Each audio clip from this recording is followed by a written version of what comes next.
बताता हूँ। दिल्ली के मुख्यमंत्री अरविंद केजरीवाल 40 दिन तिहाड़ में गुजारे, बाहर चुनाव प्रचार वो कर रहे हैं।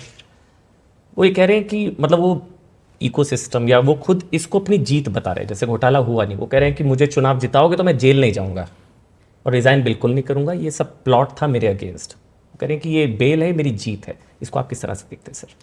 ऐसा है कि मैं व्यक्तिगत उनका जो मामला चल रहा है उस पर कोई भी टिप्पणी करूं उचित नहीं है, क्योंकि अभी मामला कोर्ट में है। मेरी चिंता कोई व्यक्ति नहीं है।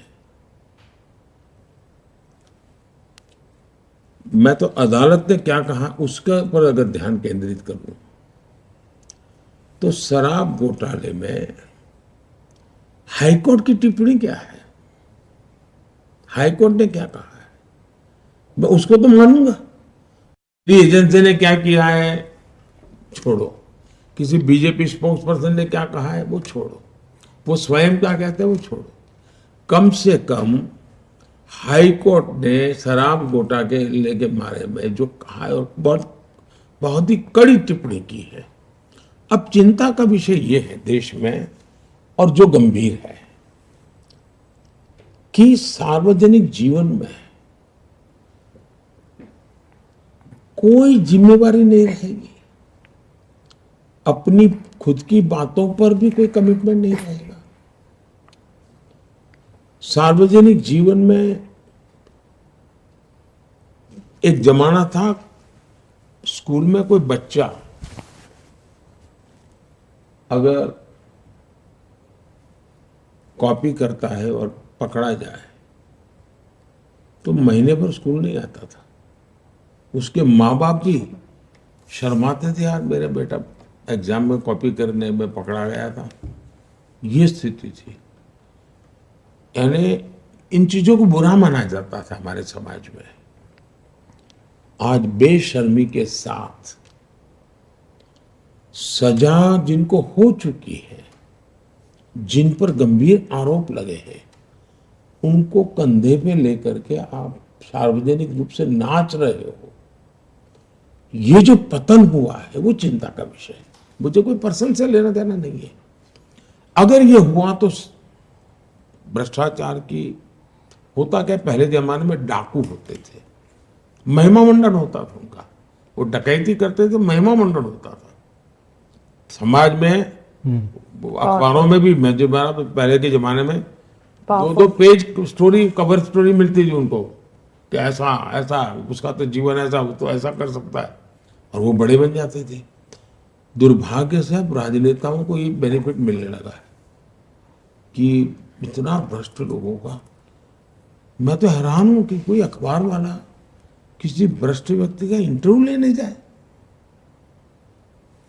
एक चार्ल्स शोभराज मैंने अखबार देखा था कि लोग इसका इंटरव्यू करने जाते थे, और आज मैं देख रहा हूं। वरना कोई भाई अब इनके विषय में एक बार क्लियर हो जाए तब तक रहने दो। ये पतन है समाज जीवन का, मेरी चिंता वो है।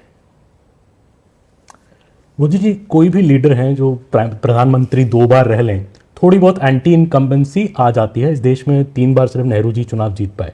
बट आपके खिलाफ ग्राउंड पे जब हम जाएं तो लोग भी कहते हैं, बीजेपी के लोग भी कहते हैं कि एक प्रो इनकम्बेंसी है। तो 272 जब पार हुआ 2014 में, तो लोगों ने कहा मोदी जी की आंधी है देश में। अगर अब 370 पार हो रहा है तो ये क्या है? आपको लगता है आपकी लोकप्रियता भी चरम पर है? और ये प्यार क्यों है लोगों का? मैं कोई लोकप्रियता के लिए काम नहीं करता हूं, और नहीं मेरे पास मेरी लोकप्रियता नापने का कोई मानदंड है, मेरे पास नहीं है। लेकिन मैं काम क्या करता हूं उसका एनालिसिस होना चाहिए। मेरे काम में और औरों के काम में फर्क क्या है?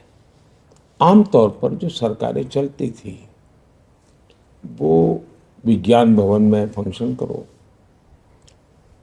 फीता काटो, दिया जलाओ, अखबार में एडवर्टाइजमेंट दो, मीडिया को लीक करो, स्टोरी बनवाओ, और उनको लगता है देश चलता है। और ज्यादातर सरकारें उसी मिजाज में रही। कांग्रेस का पतन बहुत कम समय में हुआ था जी। देश आजाद होने के बाद चौथा चुनाव आते आते कांग्रेस ध्वस्त हो चुकी थी।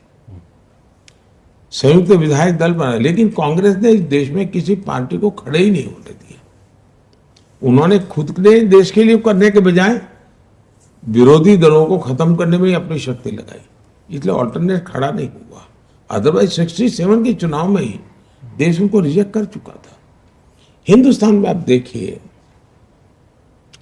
सरकारों के अलग अलग मॉडल अब देश के सामने आ चुके हैं, और मैं तो मानता हूँ ये केस स्टडी का विषय है।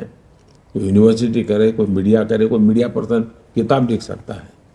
देश ने एक कांग्रेस का मॉडल देखा है, देश ने लेफ्ट का मॉडल देखा है, देश ने पारिवारिक पार्टियों का भी मॉडल देखा है, जो of the family, by the family, for the family political पार्टियां चलती है, उनका मॉडल भी देखा है।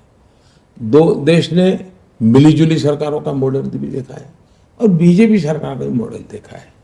उसका एनालिसिस करना चाहिए, किसका क्या परफॉर्मेंस रहा, किसकी क्या प्रायोरिटी रही, किसने किसके लिए काम किया। एक 100-200 पैरामीटर तो आप देखेंगे, द बेस्ट परफॉर्मेंस वाला मॉडल बीजेपी का मिलेगा आपको।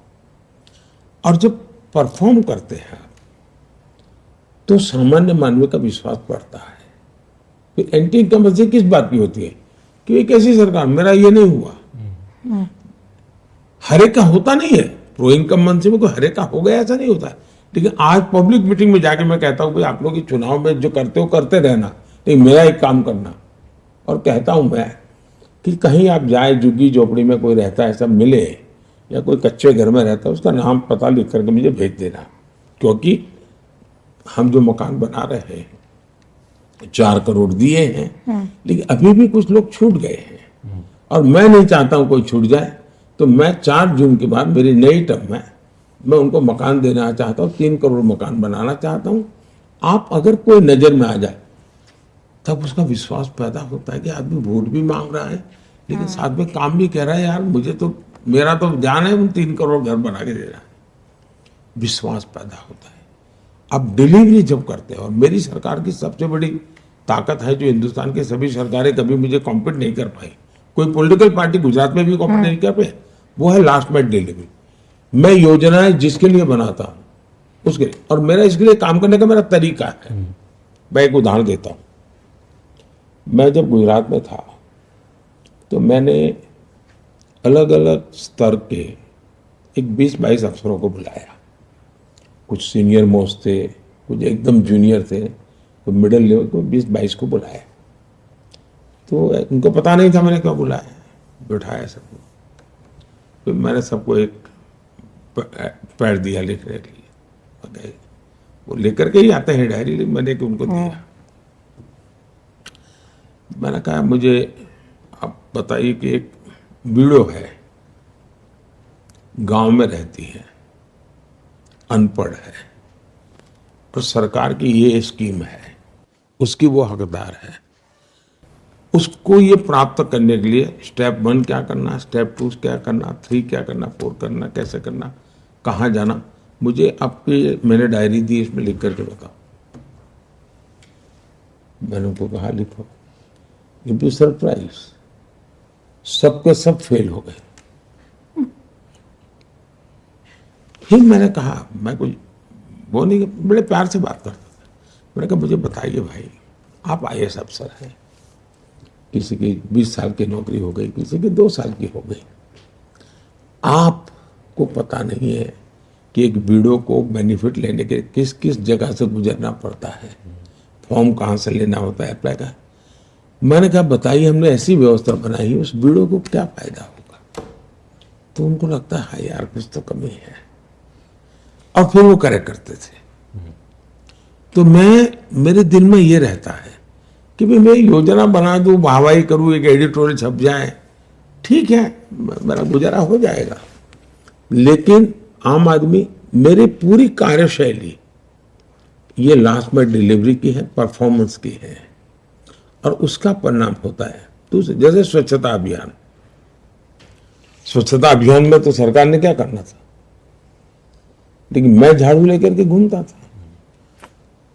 छोटा सा बच्चा भी अपने दादा को कहता है कि दादा मोदी जी ने ना कहा है।